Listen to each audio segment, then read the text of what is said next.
आप सोच रहे होंगे मैं कौन हूँ। आप सोच रहे होंगे क्यों चोरों की तरह मैंने अपना चेहरा ढक रखा है। 1 साल पहले 7 लड़कों ने मेरे साथ बलात्कार किया था।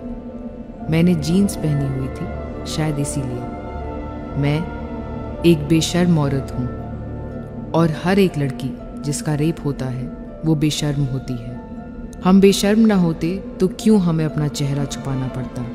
बहुत मज़ा आता है बलात्कार में।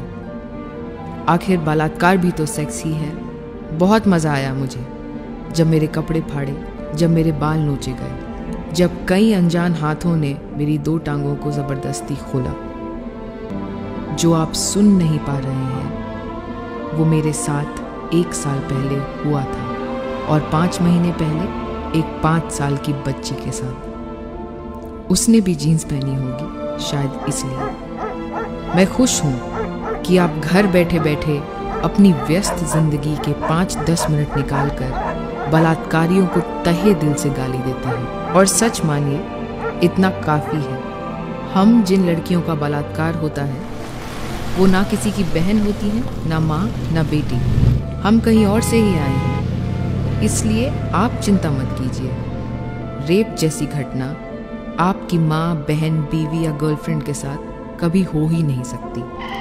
मुझे याद है, निर्भया के रेप के बाद चीफ मिनिस्टर शीला दीक्षित ने कहा था, मैं ज़्यादा कुछ नहीं कर सकती, दिल्ली पुलिस मेरे नहीं होम मिनिस्ट्री के अंतर्गत है। ठीक कहा था उन्होंने, समझदार है।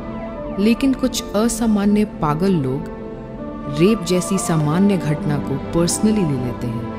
वो हमारा साथ देकर दुनिया से खुद की खिल्ली उड़वाते हैं। एक बेवकूफ़ चीफ मिनिस्टर ने पिछले साल मेरी जैसी औरतों के लिए अपनी कुर्सी, अपना पॉलिटिकल करियर और अपनी इज्जत मीडिया में खूब उछलवाई थी।